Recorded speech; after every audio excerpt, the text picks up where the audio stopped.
Good morning students of class 7। आज हम पढ़ेंगे हिंदी वसंत का चैप्टर 13 एक तिनका, जिसके कवि कौन है? अयोध्या सिंह उपाध्याय हरिऔध जी, जिसका हमने पिछली क्लास में कविता पढ़ी थी और इसका संदर्भ प्रसंग भावार्थ देखा था और लिखा था। ठीक है, बहुत बच्चों ने मुझे भेजा भी है और अपने सब्जेक्ट टीचर को भी भेजा है। आगे हम देखते हैं प्रश्न अभ्यास। ठीक है, प्रश्न अभ्यास में देखते हैं कि पहला प्रश्न क्या है। ठीक है, वैसे आपको याद होगा एक तिनका के माध्यम से अयोध्या सिंह उपाध्याय जी ने क्या किया था? हमें घमंड न करने की शिक्षा दी थी और उन्होंने उदाहरण के स्वरूप किसको बताया था? अपने आप को बताया था। ठीक है, क्यों एक दिन वह मुंडेर के पास खड़े रहते हैं और उनकी आंख में तिनका पड़ जाता है उड़ते हुए, और फिर उसको निकालने के लिए जो अगल बगल उनके लोग थे वो लोग उनकी सहायता करते हैं, जिससे उनका जो घमंड था वो क्या होती है? गायब हो जाता है उनका घमंड। तो इसीलिए हमें कभी भी किसी भी परिस्थिति में घमंड नहीं करना चाहिए। इसका एक इसी चैप्टर से रिलेटेड आगे हमको एक और चैप्टर मिलेगा धनराज पिल्ले जी के बारे में, जो हॉकी प्लेयर हैं। उसमें भी यही उन्होंने सीख दी है कि हमें घमंड नहीं करना चाहिए। ठीक है, पहले प्रश्न से शुरुआत करते हैं। नीचे दी गई कविता की पंक्तियों को सामान्य वाक्य में बदलिए। ठीक है, जैसे यहाँ पर कविता की लाइनें दी हैं, लेकिन इनको सामान्य वाक्य में बदलना है। तो ये बहुत आसान, क्योंकि ये भावार्थ ही एक तरह से लिखने के लिए कहा गया है। ठीक है, तो पहली लाइन देखिए आप लोग। एक दिन जब था मुंडेरे पर खड़ा।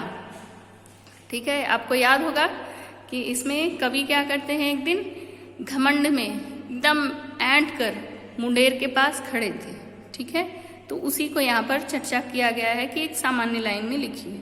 तो आप लिखेंगे एक दिन जब मैं अर्थात कवि के लिए मैं का प्रयोग हुआ है, वह अपनी छत के मुंडेर के पास खड़े थे। बस यही है, इतना आसान है, इसको अच्छे से तैयार करिए। अगला है लाल होकर आंख भी दुखने लगी। ठीक है, आपको ये भी वाक्य याद होगा।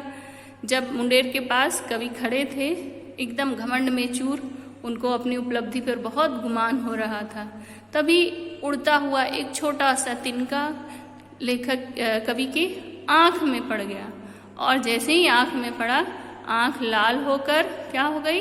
दुखने लगी। ठीक है, आंख में पीड़ा होने लगी। अब इसको सामान्य अगर वाक्य में लिखना होगा तो क्या लिखेंगे? आंख में तिनका चले जाने के कारण आंख लाल होकर दुखने लगी। ठीक है, आगे देखते हैं हम लोग। अगली है लाइन, ऐंठ बेचारी दबे पांवों भगी। ऐंठ माने यहाँ पर मैंने शब्दार्थ में भी बताया था आप लोगों को कविता में कि अकड़। ठीक है, यहाँ पर अकड़ ऐंठ मतलब कि कुछ कुछ व्यक्ति होते हैं जिनको अपनी उपलब्धि पे बहुत ज्यादा घमंड होता है। स्वाभिमान होना अच्छी बात होता है, अभिमान भी अच्छी, लेकिन घमंड अहंकार ये गलत है। ठीक है, तो वो ऐंठ जो थी वो बेचारी जब आंख में तिनका पड़ता है और लोग सहायता करते हैं, तो उसकी ऐंठ जो थी वो दबे पांव भगी। ठीक है, इसको सामान्य वाक्य में कैसे बोलेंगे? जब कवि की अकड़, ठीक है, बेचारी धीरे से भाग गई अर्थात गायब हो गई। दबे पांव भगी मतलब गायब हो गई। ठीक है, इसके बाद घ वाला हम देखते हैं। जब किसी डब से निकल तिनका गया। ठीक है, ये आगे कविता में है कि जब लोग आते हैं तो लोगों ने किसी तरीके से कवि की आंख से तिनका को निकाला, यही इसका अर्थ है। सामान्य वाक्य में देखिए आप कैसे शब्दों में लिखेंगे। जब किसी तरह या तरीके से कवि के आंख से तिनका निकाला गया। ठीक है, ये हो जाएगा। आगे देखते हैं प्रश्न संख्या 2। एक तिनका कविता में किस घटना की चर्चा की गई है जिससे घमंड नहीं करने का संदेश मिलता है? फिर से ध्यान दीजिए, एक तिनका कविता में किस घटना की चर्चा की गई है? ठीक है, चर्चा पहले सीधे आपको मालूम है, घमंड न करने की चर्चा की गई है। और किससे पता चलता है क्या संदेश मिलता है? घमंड कैसे देखते हैं इसका उत्तर? इसका उत्तर एक तरह से आप समझ जाइए कि आपको पूरे लेसन में थोड़ा सा में बताना है कि क्या किया कहा गया इसमें। ठीक है,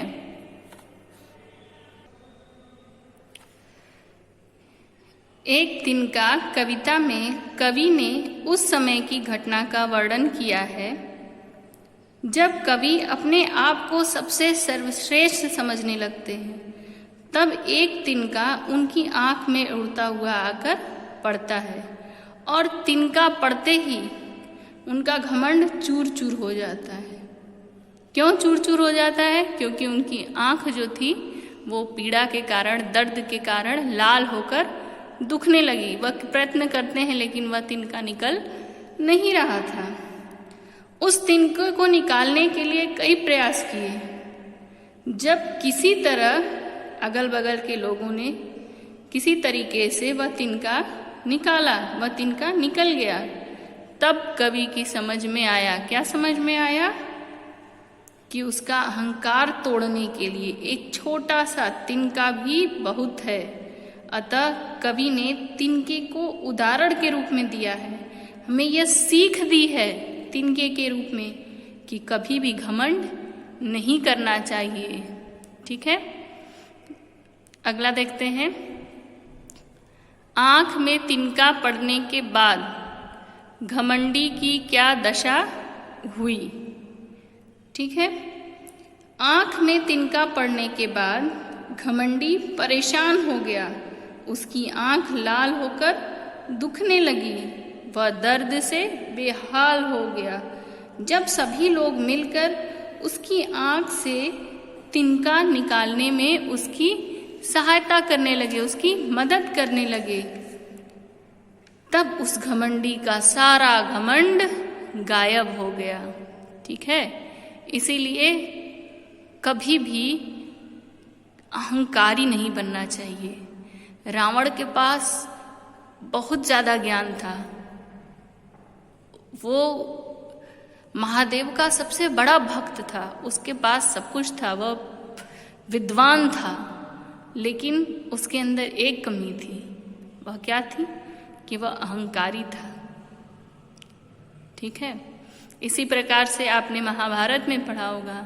महाभारत में कौरवों का अंत केवल इसी कारण होता है कि दुर्योधन जो था वह अपने अहंकार के वशीभूत होकर क्या करता है? युद्ध करता है, लड़ाई करता है, अपनों को मारता है, काटता है।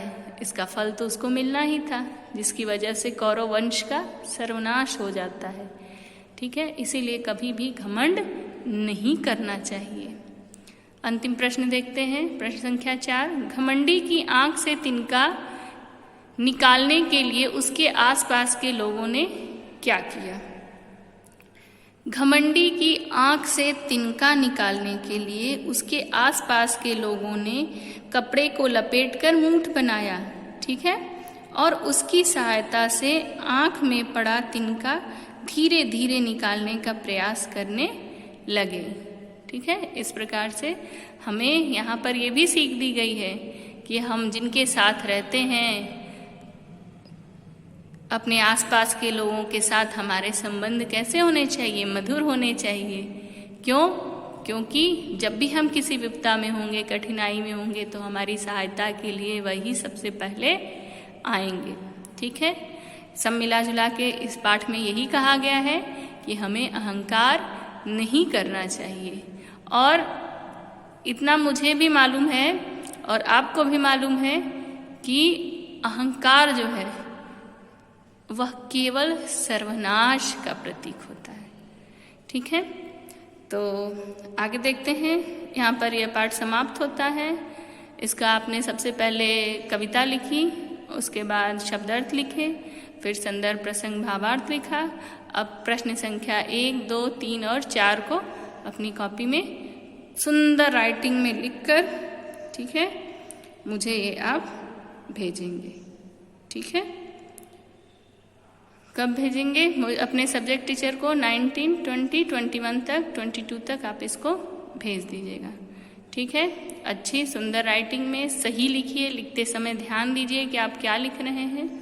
ठीक है, इसके साथ हम यह कक्षा यहीं पर समाप्त करते हैं।